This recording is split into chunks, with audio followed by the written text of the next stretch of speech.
You never really understand the depth of suburban entitlement until you meet the people who think they own nature. I learned this lesson the hard way the day I moved into my newly renovated lake cabin, a place I bought fair and square, with clean property lines, fully paid permits, and a deed in my name.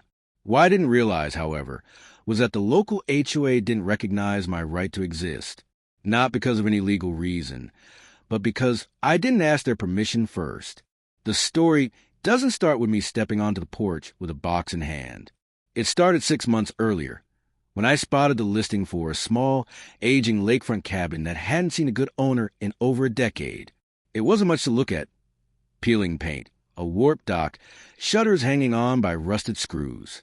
But it sat on nearly an acre of wooded land and boasted deeded lake access, something worth its weight in gold in this part of the country. The cabin was outside of any HOA jurisdiction, or so I thought. I checked. The title was clean, the land wasn't within the HOA boundaries, and the listing agent even confirmed it was outside any neighborhood association restrictions. This was important to me because after years of dealing with suburban nonsense, I wanted peace. I didn't want anyone telling me how high my grass could grow or what time I could mow it. I wanted space, freedom, a little slice of nature where no one cared if I hung up a fishing rod at the end of my dock. What I didn't know is that just beyond my property line sat a well-established HOA-controlled neighborhood, the kind with perfectly aligned mailboxes, mandatory holiday reads, and a small army of retirees patrolling the streets in golf carts. These people weren't my neighbors. Not officially, not legally, but that didn't stop them from acting like they were. The so-called queen of this HOA kingdom was a woman named Carol, or as everyone eventually started calling her, Karen by the Lake. Carol chaired the HOA board, enforced bylaws with the enthusiasm of a prosecutor, and believed herself to be the protector of all things community appropriate. If your trash cans weren't rolled in by 6:01 p.m., Carol noticed. If your Christmas lights stayed up past January 7th, Carol wrote you up. If you had guests park in the wrong direction, Carol threatened fines.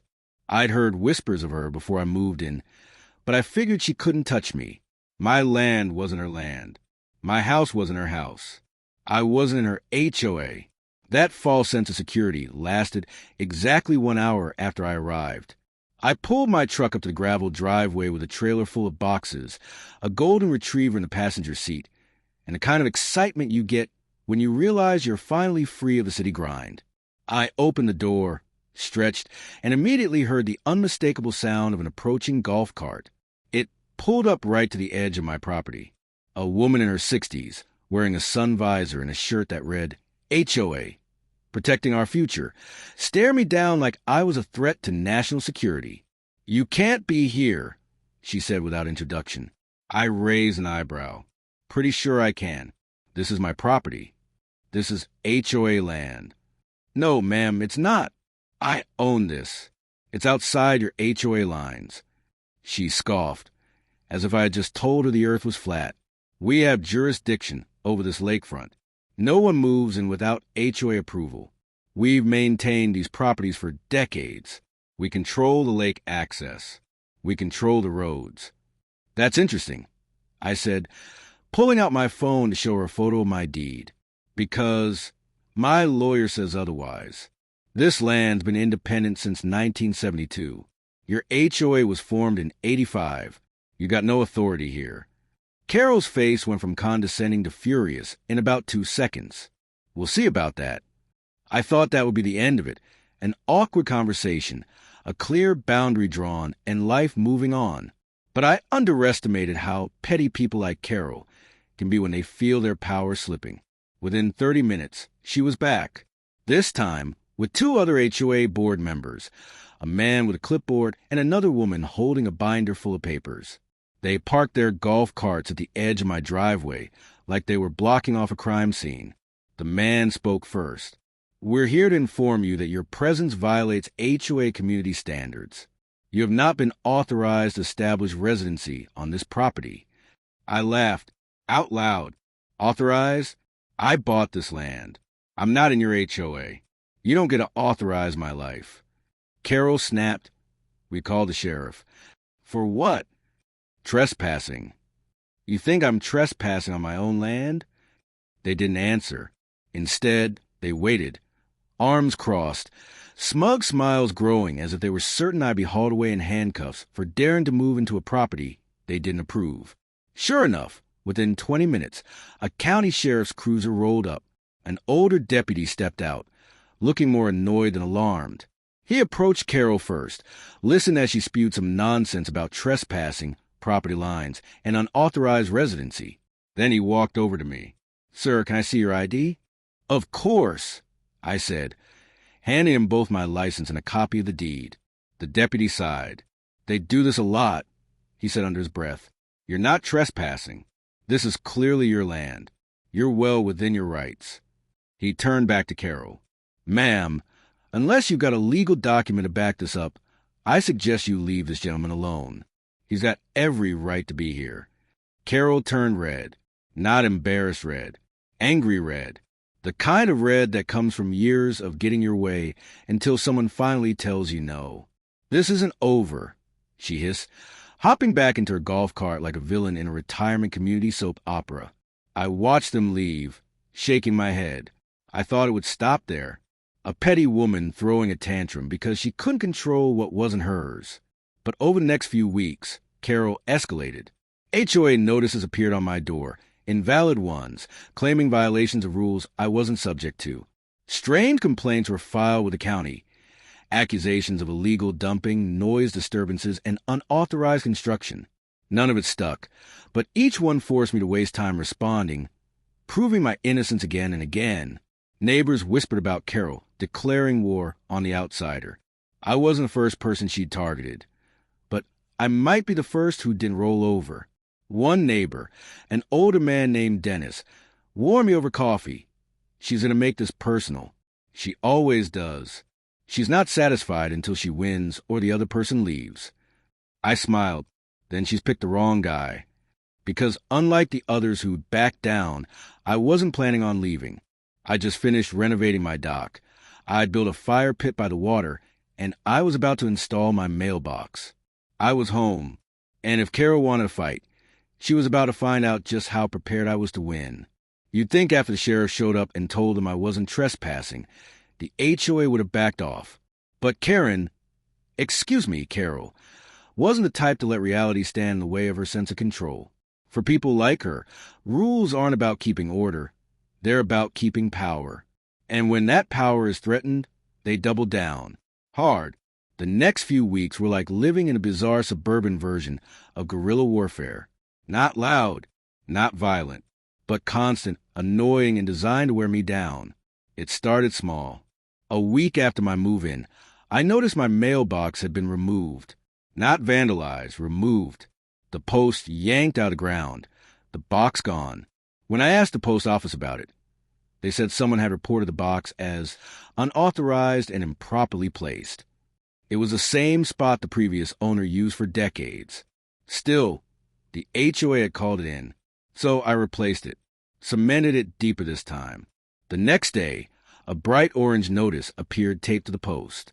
"This box is not in compliance with HOA standards and must be removed immediately."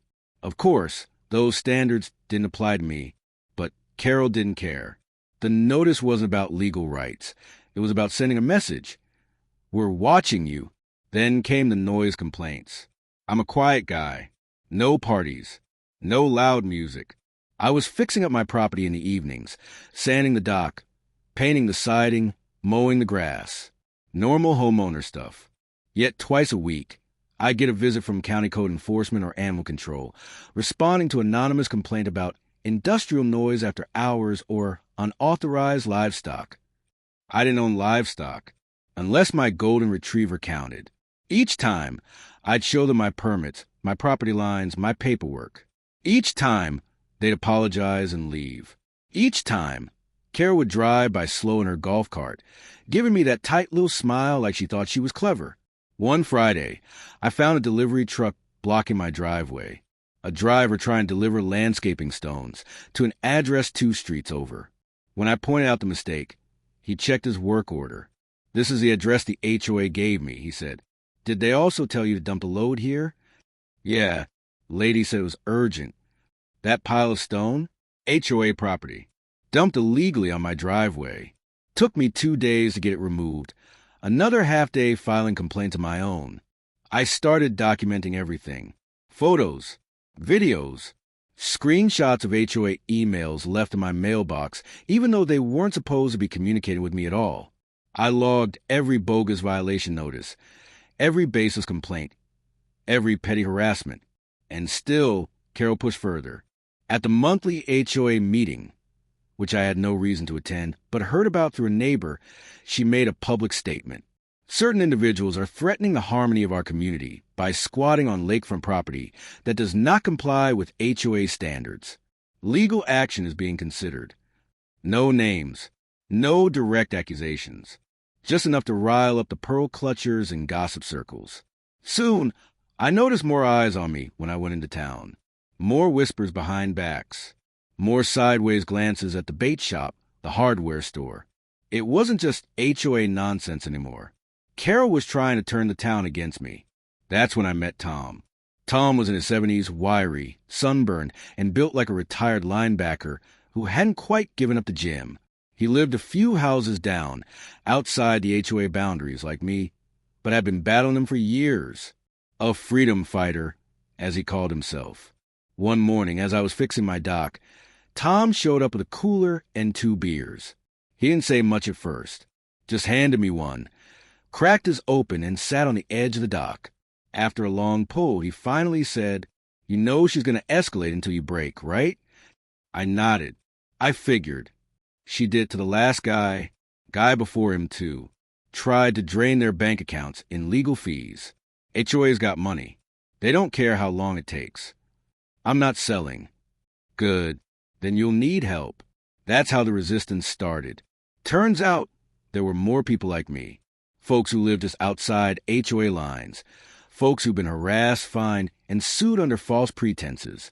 People who've been forced to move, or worse, bankrupted defending property they rightfully owned. Tom introduced me to them.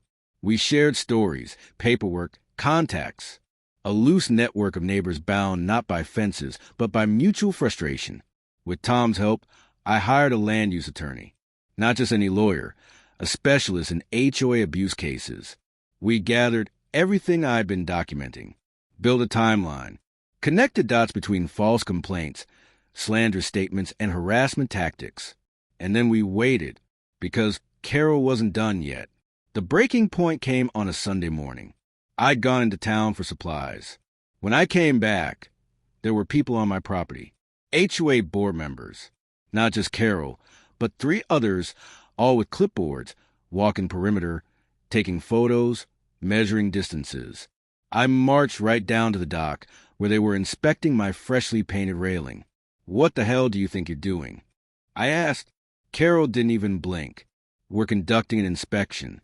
This property violates multiple community codes. You'll be receiving a notice of fines. You're trespassing. Get off my land. This is an open investigation." I pulled out my phone. Great. Smile for the camera while I called the sheriff again. They left before he arrived. But not before Carol handed me a formal letter on HOA letterhead. Notice of cease and desist. You are hereby ordered to vacate these premises pending review of your unauthorized occupancy. It wasn't legally binding. It wasn't even enforceable. But it was another paper in the growing pile of harassment. That night, I sat on my porch, beer in hand, watching the lake shimmer under moonlight. I wasn't angry. I wasn't even frustrated anymore. I was resolved. Carol wanted a war. I was about to give her one. The kind of war fought not with golf carts and violation notices, but with legal filings, county records, and public humiliation. I wasn't just going to defend my right to live here. I was going to make sure she never did this to anyone else again. Some people go their whole lives without realizing just how powerful documentation is. Carol clearly wasn't one of those people. She thought she could get away with bending the truth because for years she had. Neighbors were too tired, too intimidated, or too uninterested to fight her. But I wasn't one of those neighbors. I was done being polite. After that last stunt, Carol and her HOA buddies trespassing on my land and trying to hand me some fake legal document like they were sheriffs in an old western, I knew I had enough ammo to start pushing back in a way she wasn't ready for. The first thing I did was call up my attorney, Sam. Sam was sharp, ex-military JAG, now working civil cases out of Richmond. He didn't laugh when I showed him the stack of notices, the videos of HOA people on my property, or the cease and desist letter Carol handed me. He just leaned back in his chair and said, "Classic HOA overreach. Let's have some fun." Step one was filing a formal cease and desist against them for trespassing. Not just Carol. Every board member who'd set foot past my gate. We served it through the sheriff's department to make sure it had weight. Step two was reaching out to the county land office. I had my property survey updated, and we pulled every legal deed and plat map for the area. My cabin, my dock, my mailbox, even my septic system, all 100% outside the HOA boundaries. I asked the county official, point blank, "Do they have any authority over this land?" His response, "Not an inch." We had it in writing. Meanwhile, Tom and the freedom fighters kept feeding me stories, records, and documents from past cases. Other times, Carol had pushed her luck. I learned that she'd been warned by the county before for filing false code violations. She'd been caught harassing neighbors by phone. There were whispers of lawsuits settled quietly out of court. Carol thought she was untouchable. What she really was, a lawsuit waiting to happen. And then the real retaliation began. I set up cameras, not the little doorbell kind. Full perimeter, high-definition security cameras with night vision and audio. Signs posted, "Warning, audio and video surveillance in use." Within a week, I caught 2 more HOA board members skulking around my dock with a tape measure. Another caught on camera trying to peek through my window. That footage went straight to the sheriff. Formal complaints filed. Restraining orders pending. But the crown jewel was catching Carol herself early one morning, trying to remove my mailbox again. She had gloves, tools, even a little stepladder. The footage was gold. Next step? Go public. There's a Facebook group for every suburb in America, and ours was no different. Friends of Lake Elms. Normally full of bake sale ads and lost dog posts, it was also the perfect place to quietly drop my story. Not as a rant, not as an attack, just a simple post. PSA, if you've been harassed by the HOA, know your rights. My property isn't under their jurisdiction, but I've received over a dozen fake violation notices and unauthorized inspections. Cameras are up, legal actions pending. Happy to share info with anyone dealing with similar issues. The response? Explosive. Within 24 hours, my inbox was flooded. People I'd never met sent me their horror stories. Fences repainted without permission, fines for imaginary weeds, threats over garden gnomes. A retired teacher down the road thanked me for standing up because she couldn't afford to fight them herself. The neighborhood was turning. That's when I decided to escalate further. Sam and I drafted a formal complaint to the state HOA Oversight Board. Virginia doesn't mess around with rogue associations. We filed claims of harassment, trespassing, abuse of authority, and misrepresentation of legal powers. We attached the footage, the documents, the timestamps, the maps, everything. Then we copied the complaint to the local newspaper. Small-town reporters love stories like this. The little guy standing up to overreaching authority. Sure enough, a week later, a front-page headline. Lake cabin owner battles HOA overreach. Who really runs a neighborhood? They quoted me, quoted Sam, even quoted the county land office, confirming the HOA had zero jurisdiction over my property. They reached out to Carol for comment. She declined, but the article did its job. Neighbors stopped avoiding me. They waved when I drove by. Some came by to thank me for exposing what they'd suffered in silence for years. One even dropped off a pie. I'm not joking, an actual thank you pie. And still, Carol wouldn't stop. One afternoon, as I was raking leaves, a "for sale" sign appeared at the edge of my property. Not mine. The HOA sign, placed there without my consent. Underneath, a note taped to the post. Unauthorized occupant. Property under review for reassignment. Carol thought she could scare me off by pretending she could sell land she didn't own. That sign came down on camera. Sheriff called again. Another report filed. But now I had enough evidence, enough witnesses, enough support. It was time to prepare for court. We didn't just file to stop the harassment. We filed for damages, legal fees, emotional distress, property interference, false reporting to law enforcement. My attorney smiled when he tallied it up. Make no mistake, he said, we're going for the throat. Meanwhile, the HOA's legal team finally realized what Carol had dragged them into. Their own lawyers began reaching out, trying to settle quietly, asking if I'd agree to mediation. I told Sam, no, I want this public. I want it in court on record. Because this wasn't just about me anymore. This was about making sure Carol and her clipboard mafia learned the hard way. You don't mess with a man who's got the law, the truth, and half the county watching. If Carol thought I was bluffing, the look on her face at the courthouse proved otherwise. The court date was set for a Tuesday morning. Small claims, civil harassment, trespassing, and defamation tied together in one tight, efficient lawsuit. Carol showed up in her usual HOA regalia. Pastel cardigan, oversized sunglasses perched atop her helmet of gray curls, and a thick folder of papers clutched like a life raft. Her lawyers trailed behind her like they wanted to be anywhere else. I walked in calm, clean-cut, in a pressed shirt and khakis. Tom sat in the gallery with a grin, giving me a thumbs-up like I was heading into battle. Because I was. Our evidence was ironclad. Security footage, maps from the county, signed letters from the Postal Service confirming the illegal tampering of my mailbox, written testimonies from neighbors who'd experienced the same pattern of harassment, screenshots of Carol's social media posts, try to turn the town against me. The cherry on top, the police reports. Over a dozen. Every time they trespassed, filed a false complaint, or called 911 on me without cause, it was documented. Her lawyers tried to stall, suggesting mediation again. My attorney didn't even humor it. This isn't a neighborly dispute, Sam told the judge. This is systematic harassment and abuse of power, carried out under the false pretense of HOA authority where none exists. The judge, a no-nonsense woman in her 60s, leaned forward. I've reviewed the preliminary evidence. Let's proceed. What followed was one of the most satisfying dismantlings I've ever witnessed. First, we established the facts. My land, my cabin, my right to live there, all indisputably outside the HOA's jurisdiction. That alone should have been enough to end it, but we pressed on. We presented footage of Carol and her bored cronies trespassing, vandalizing, and attempting to intimidate me. I watched as the judge's eyebrows climbed higher with each clip. Carol grew visibly paler. Then came the testimonies.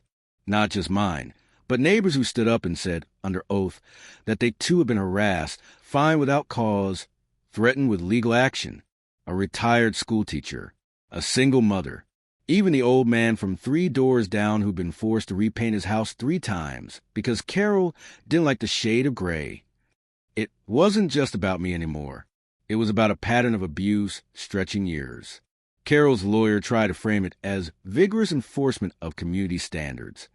But when the judge asked to see those standards and confirmed my property wasn't under them, their argument collapsed faster than a folding chair at a barbecue. Then came the financials.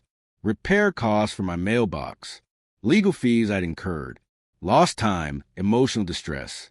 It added up. Sam presented a detailed breakdown. The sum wasn't massive by corporate standards, but for an HOA, especially one as small and poorly managed as this, it was catastrophic. The judge didn't take long. Her ruling was swift, sharp, and delivered with the kind of authority that brooks no argument. The HOA has overstepped its authority repeatedly and egregiously. I am ordering an immediate cessation of all actions against the plaintiff. Further, the HOA is liable for damages, legal fees, and an official apology in writing. But it didn't end there, because Sam had thought ahead. We'd filed a separate complaint with the state's HOA Oversight Board.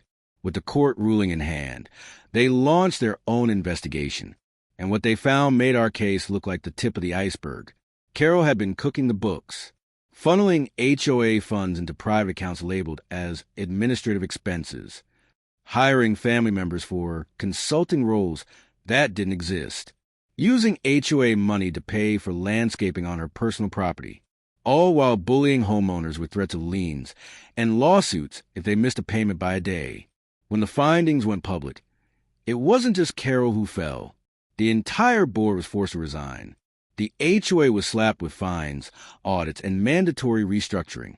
New leadership was elected. Folks who weren't on power trips, but actually wanted to serve the community. Carol? She didn't just lose her title.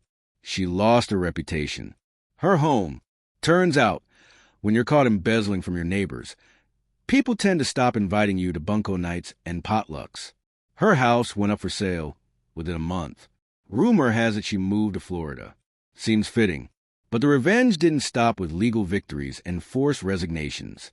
The neighborhood itself transformed. The people who'd lived under Carol's thumb started to reclaim their community. They planted gardens without fear of fines, painted their doors colors they liked, not colors dictated by a petty tyrant. Kids played on sidewalks without being scolded for riding scooters. Flags went up, porches were decorated, barbecues returned. And my cabin?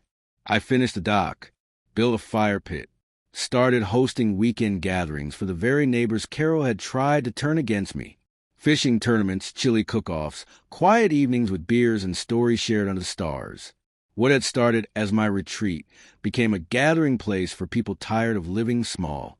One evening, as the sun dipped low over the lake, Tom raised a glass and said, "You didn't just beat her, you saved this place." It wasn't about being a hero. It was about standing up when no one else would, about showing that bullies lose when you shine a light on them, and about proving once and for all that my lake cabin, wasn't just a piece of land. It was home, mine to defend, mine to enjoy, no HOA required. Victory, as it turns out, doesn't always come in fireworks and grand speeches. Sometimes it shows up quietly, in the peaceful hum of a lake, in neighbors waving without fear, in knowing that you've outlasted every ounce of petty cruelty thrown your way. In the months that followed the court ruling, the transformation wasn't just legal, it was cultural. The neighborhood changed because people finally realized they didn't have to live small. They didn't have to tiptoe around the self-appointed tyrants with clipboards. They could reclaim what community was supposed to mean. Neighbor helping neighbor, not neighbor reporting neighbor. One by one, I watched it happen. Fences got repainted bright colors. Lawn ornaments reappeared. Gardens flourished again, not just little rows of flowers, but full vegetable beds like people were daring to say, "We belong here." As for Carol, her downfall wasn't loud. It wasn't even dramatic. It was almost pitiful. The official apology letter she was ordered to write came through her lawyer. It was typed cold, lifeless. "To whom it may concern, I apologize for my actions that resulted in harassment, trespassing, and distress." There was no signature beyond her printed name. No remorse in the words. Just a legal formality written by someone who'd been forced to finally face consequences. But it was public record, stapled right to the court's decision and posted on the HOA website for all to see. Neighbors printed copies and pinned them to bulletin boards. Someone made it into a meme. Carol's sour face beside the words, "I'm sorry for acting like a Karen." It went mildly viral in the local Facebook circles. I won't lie, it made me smile. Her house didn't sell quickly. People knew. Realtors whispered.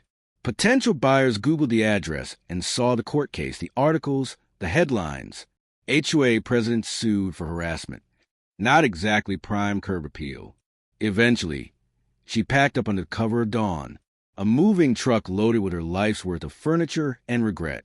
No farewell party. No neighbors waving goodbye.